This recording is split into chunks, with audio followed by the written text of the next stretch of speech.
फिरोजाबाद से इस वक्त की सबसे बड़ी खबर आपको बता दें, मतदान बहिष्कार के बाद में डाले गए वोट। नगला सिंघी इलाके के घुरकुआ गांव में लोगों ने बहिष्कार किया था।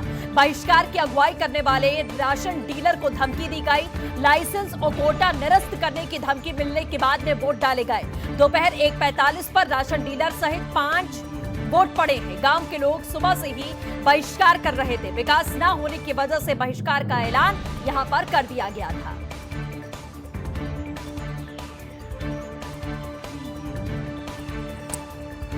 तो ये बड़ा अपडेट हम आपको बता दें, दोपहर 1:45 पर राशन डीलर सहित 5 वोट यहां पर डाले गए हैं। जब राशन डीलर को धमकी दी गई कि उसका कोटा और लाइसेंस कैंसिल कर दिया जाएगा आलाधिकारियों की तरफ से, तब वो कहीं ना कहीं बहिष्कार की जो जिद थी उसको छोड़कर 5 गांव वालों ने मतदान किया है और मतदान अब वहां पर शुरू हो चुका है। सुबह से ही विकास कार्यों को लेकर लोगों में खासा नाराजगी देखने को मिल रही थी, इसीलिए मतदान के बहिष्कार का ऐलान गांव वालों की तरफ से किया गया था, जिसकी अगुवाई राशन डीलर के द्वारा की जा रही थी। लेकिन अब राशन डीलर को जब सीधे तौर पर यह धमकी दी गई कि उसका कोटा और उसका लाइसेंस निरस्त कर दिया जाएगा, तो राशन डीलर अपनी जिद को छोड़कर, बहिष्कार की जिद को छोड़कर 5 लोग, राशन डीलर सहित 5 लोगों ने 1:45 पर वोट डाला है। और उसके बाद से ही जो गांव वाले बहिष्कार का ऐलान कर रहे थे, चूंकि उनका लीडर जो था वो राशन डीलर ही था, लेकिन अब गांव वालों की तरफ से भी वोटिंग यहां पर भी शुरू हो चुकी है। तो काफी जगहों पर ऐसी ही तस्वीरें हमें देखने को मिली हैं, जहां लोगों में खासा गुस्सा है कि जब चुनाव होता है तब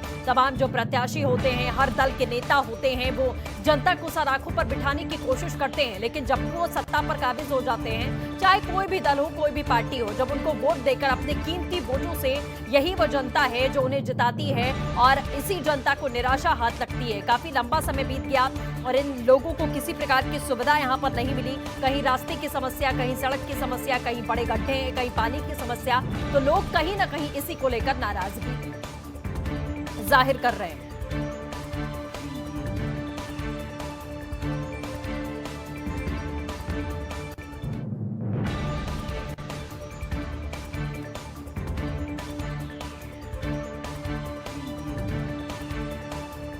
चलिए, उन्नाव से हमारे सहयोगी अश्वनी अवस्थी हमारे साथ में लाइव के साथ जुड़ चुके हैं। अश्वनी, क्या कुछ अपडेट है? वोटिंग प्रतिशत की बात करें तो हमने अपने दर्शकों को बताया, अभी भी मतदान लगातार जारी है, क्या कुछ जानकारी?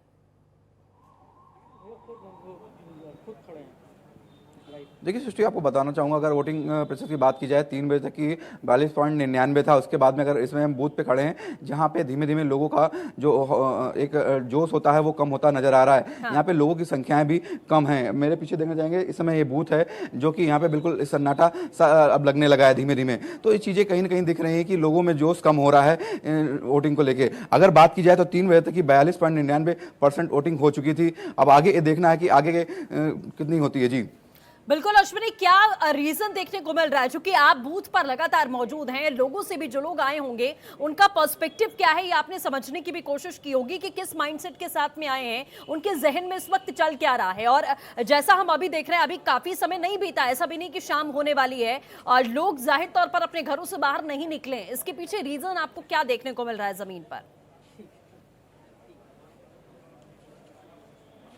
देखिए सृष्टि, आपको बताना चाहूँगा, जैसे कि बात किया जाए कि लोगों से हमने बात करने की कोशिश भी की, मालूम भी चला, तो एक जागरूकता अभियान चलाया जाता है जिसको लेकर अगर बात की जाए, उन्नाव प्रशासन ने किसी प्रकार से कोई भी नहीं चलाया, जिसकी वजह से कैंपेन जो एक प्रशासन की तरफ से चलाई जाती हैं वो नहीं दिखी हैं, जिस लोगों को जागरूक किया जाता है, जिसका असर कहीं ना कहीं देखने को मिल रहा है कि जो मतदाता है वो अपने बूथ पे कम पहुँचा है। जी सृष्टि, बिल्कुल जागरूकता नहीं, मतलब लोगों को बहुत ज्यादा बताने की, समझाने की कोशिश नहीं की गई कि कितने मायने हैं, या फिर लोग अपनी ही जिम्मेदारियों को नहीं समझ पा रहे हैं। क्योंकि एक तरफ जागरूकता अभियान की बात करते हैं, दूसरी तरफ लोग अपने अधिकारों का भी इस्तेमाल करते हैं, इसी दिन का इंतजार करते हैं, क्योंकि यही तो जनता को मिलता है कि वो इसी एक दिन में फैसला कर सकते हैं, निर्णय कर सकते हैं, एक सही प्रत्याशी का, एक सही जनप्रतिनिधि का चयन कर सकते हैं। तो क्या लोगों से बातचीत करने के बाद नहीं पता चल पाया? एक कोरोना रीजन है, क्योंकि अभी त्योहार का सीजन है, लगातार आप बाजारों को देख लीजिए, लोगों की भारी भीड़ देखने को मिल रही है, लेकिन वोटिंग के नाम पर आखिरकार लोग अपने घरों से क्यों नहीं निकले? क्या लैक ऑफ इंटरेस्ट है? दिलचस्पी खत्म हो रही है?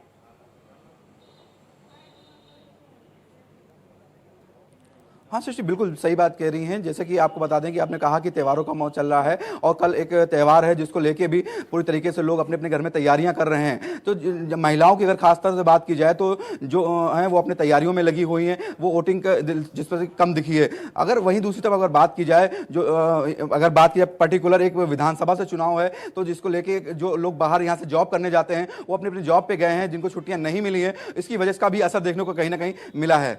ठीक है, आला अधिकारियों से अश्वनी आपकी बातचीत हो पाई कि एक अभियान जाहिर तौर पर चलता है और हर पार्टी की तरफ से जो प्रतिनिधि हैं, कार्यकर्ता हैं, वो तो जागरूक करते हैं, लेकिन हमारे सिस्टम, हमारे प्रशासन की तरफ से भी एक अभियान चलाया जाता है जिसमें लोगों को समझाया जाता है कि आपका मत कितना महत्वपूर्ण हो सकता है हमारे समाज के कल्याण के लिए, हमारे देश के लिए, प्रदेश के लिए, आपके राज्य के लिए, आपके इलाके के लिए, वो कितना ज्यादा वैल्यू रखता है आपका एक वोट भी। तो क्या ये समझाने में कानपुर का प्रशासन पूरी तरीके से फेल रहा है उन्नाव का?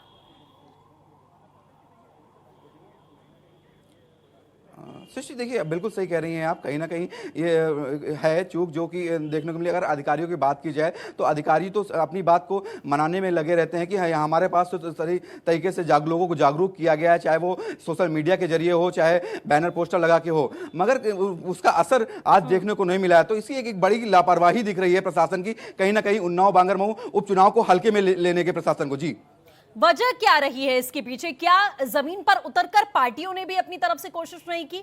प्रशासनिक स्तर पर अगर जागरूक नहीं किया गया तो क्या कार्यकर्ताओं की तरफ से भी लोगों से अपील नहीं की गई, या बहुत ज्यादा सीरियसली उन्नाव और बांगरमऊ जैसा आप कह रहे हैं, यहां पर कानपुर में भी घाटमपुर की सीट है, क्या यहां पर कोशिश ही नहीं की गई कि लोगों को समझाया जा सके कि कितना महत्वपूर्ण यह है?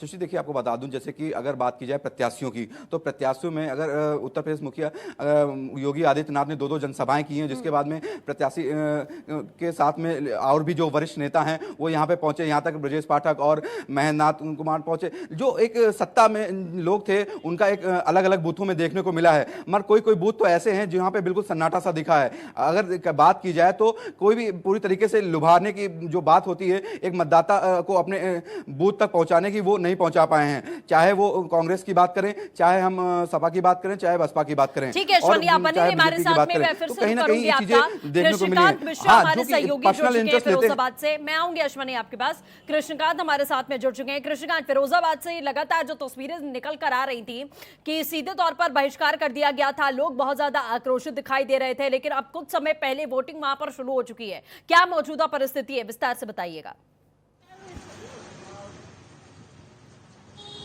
है कि लगभग आधा दर्जन बूथों पर मतदान बहिष्कार किया गया था, जिसमें से कुछ बूथों पर कुछ शरारती तत्वों ने गांव के लोगों को उकसा कर मतदान नहीं करने दिया था, जहां पर प्रशासन ने संज्ञान लेते हुए उनको इस बात की चेतावनी दी कि अगर आप मतदान नहीं करने जाएंगे तो आपके खिलाफ कार्रवाई की जाएगी। जिसके चलते राशन डीलर सहित 4-5 लोगों ने मतदान किया और मतदान बहिष्कार का जो अवकाश था वो खत्म हो गया और बाकी जगह मतदान बहिष्कार लगातार जारी है और प्रशासन के लोग लगातार इस कवायद में लगे हैं कि किसी तरीके से मतदान हो जाए, बहिष्कार खत्म हो जाए। कृष्णकांत, क्या वजह बताई जा रही है? जो शरारती तत्वों की आप बात कर रहे हैं, राशन डीलर को आखिरकार धमकाया गया, उसके बाद उसके साथ में 5 लोगों ने मतदान किया और उसके बाद यहां पर मतदान शुरू हो चुका है, लेकिन काफी समय सुबह से नहीं बीत गया। ऐसा लगता है कि सारा टाइम ही बीत गया है। अब 2 से 2.5-3 घंटे बचे हुए हैं खाली मतदान के और ऐसे में अगर चारों तरफ लगातार हर बूथ पर इसी तरीके से बहिष्कार होता रहेगा तो जाहिर तौर पर एक भारी नुकसान है और लोगों में जागरूकता की भी कमी है। और कौन वो लोग हैं, क्या इनकी मांगे हैं, क्यों ये अड़े हुए हैं कि हम बहिष्कार कर रहे हैं? पहले तो सृष्टि बता दूं कि मतदान का प्रतिशत जो एकदम से कम हुआ है, 3 बजे तक की जो रिपोर्ट थी वो 40% था, लेकिन अभी हाल ही में देखा कि लगातार कतारें फिर से लगने लग गई हैं, तो अनुमान लगाया जा रहा है कि 50% से ज्यादा मतदान होने की संभावना है। पहली चीज। दूसरी चीज कि जिन अराजक तत्वों ने मतदान होने नहीं दिया, बहिष्कार किया, वो कहीं न कहीं आने वाले पंचायत चुनाव की राजनीति से प्रेरित हैं, क्योंकि गांव में राशन डीलर और ग्राम प्रधान में आपस में कहीं न कहीं वैमनस्यता रहती है, जो कि यहाँ पे लगता है कि कोई प्रत्याशी जीतने वाला है तो आगे जीतने के बाद वो प्रधान के खिलाफ कार्रवाई करवाएगा।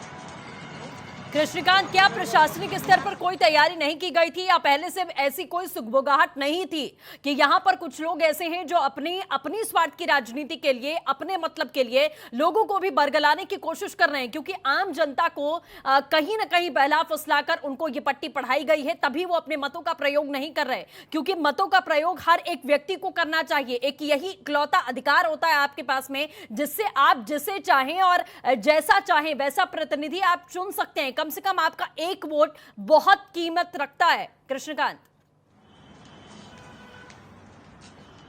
जी सृष्टि, बिल्कुल सही कहा आपने कि प्रशासन का संज्ञान नहीं था। इसके प्रति प्रशासन का यह फेलियर है कि प्रशासन ने वहां पोलिंग बूथ बनाया, पोलिंग बूथ के लिए रास्ता बनाया और मतदान कराने वाली वो पोलिंग पार्टी भी पहुंचाई, लेकिन मत करने वाला मतदाता तैयार है कि नहीं इसकी जानकारी नहीं जुटाई।